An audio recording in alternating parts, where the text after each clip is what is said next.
Alrighty, all welcome back to the channel. Of course, my name is Tommy, and this here is the Gallery Backyard Barbecue.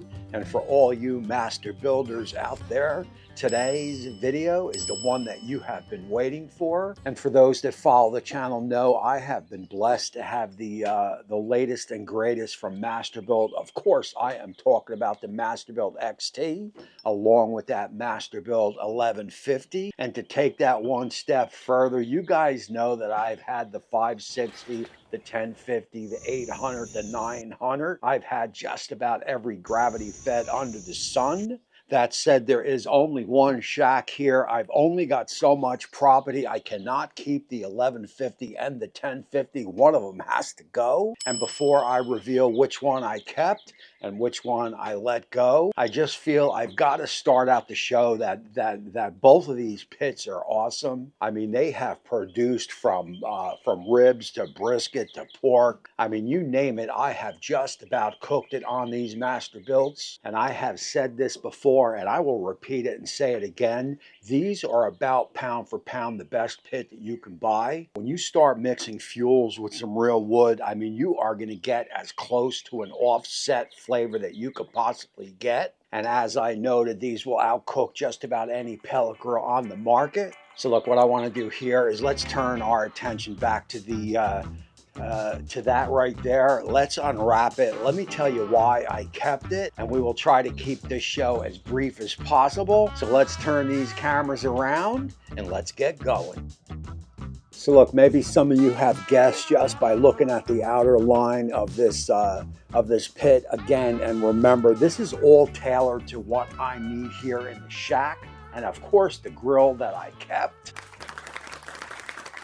is going to be this Masterbuilt Gravity Fed XT. And I got to tell you, there are two specific reasons why. The biggest being the shack that I cook in here. I've got to roll pits up and down the shack. The Masterbuilt 1150 with the wheels, the casters, I believe, are 2 inches, maybe 3 inches, compared to 4 or 5 over here. I'm not really sure, but the 1150, it's a little bit fugazi. It shakes, rattles, and rolls a little bit too much. Rolling it up down the shack and through the dirt eventually, I believe it was going to be a problem. That said, I have to tell you, the Masterbuilt 1150 held temperature better than any gravity fed that I've ever owned. And again, I've owned just about all of them, even from Oklahoma Joe. And of course, Char Griller, the 1150 outdid them all. When you set that temperature, she practically stayed right there. That was from day one. So if it is temperature control that you are looking for, I would definitely say the 1150 is going to be your pit.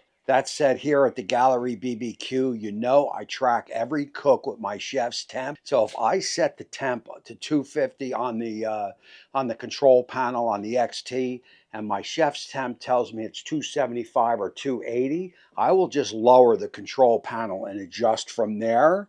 That'll even out the temperature. I'm going to do that regardless if I'm using the 1150 or the 1050, the XT, any pit, even with the even sometimes with the Lone Stars or some of the other grills on the property here. I'll always have my chef's temp in. And probably the main reason for that is simply because I am filming. I have to be sure. Sometimes I just can't trust any of these control panels, because if I mess something up, it is a day wasted. So that may not be the case for you. But for me, it is always going to have a chef's temp in. I will always know what the temperature is. So although the 1150 was superior in holding temp, for me, it didn't really matter much. Unfortunately, that is where the 1150 stops, and that is going to be in the temp control. There are some annoyances about the 1150 that also helped in my decision.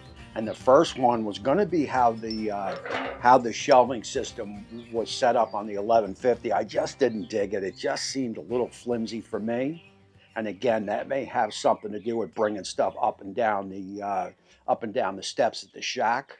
Even though I rarely used a shelf system, it just leads to my next point, is that this Masterbuilt XT is built like a friggin' tank.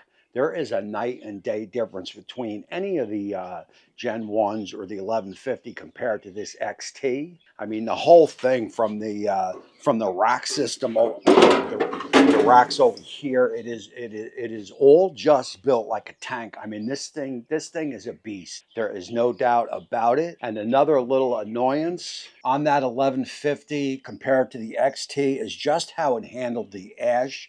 I never really got used to the ash being in the front here. I like the old-fashioned way over here, and also that slide in the ash catcher. Although it wasn't a big deal, it just was a little bit of annoyance. I just like the classic way that the Gens 1s did with it on the side, and also I definitely prefer this lever over here compared to the old way with the bars.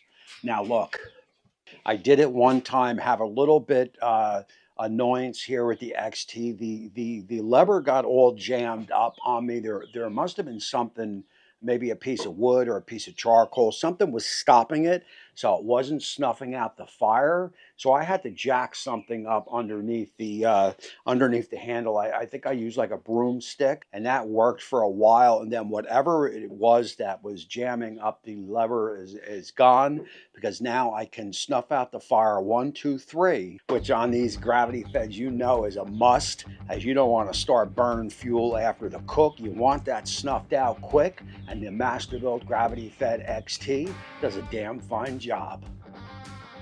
So look, really, that is about it. I don't want this video to become a review of the XT. I believe I've already done that, and I don't want to keep you guys any longer than you need to be. This video was about which one I have chosen compared to the 1150 and XT, and now you know it is the XT. I just wanted to give you some general reasons of why I went in that direction. Look, if I filmed up on the deck and never or was just a griddle or was just a Masterbuilt owner, I was looking to purchase one of these gravity feds, I probably would go with the 1150 just for the 500 in savings. That said, again, because I am cooking here in the shack, there is a lot more, and trust me when I tell you, a lot more of moving grills in and out. I mean, I've got 1, 2, 3, 4, 5, 6, 7, 8, 9, about 10 grills on the property right now, and I believe I've got 1 or 2 in the garage. So 10, 11 grills on the property. Things got to get moved up and down, whatever it is that I'm filming on. And again, like I said, the Masterbuilt Gravity Fed is built like a beast. So look, that is going to close out this show here. If you have any questions, just leave them down in the description. And just understand and know, whether you pick the 1150 or XT, that you now own one of the best grills that money can buy. I mean, under $1,500, these grills are tough to beat. There is no doubt about it. That is going to close out this show here. Again, my name is Tommy. I appreciate you all for watching. And until next time, we will see you soon.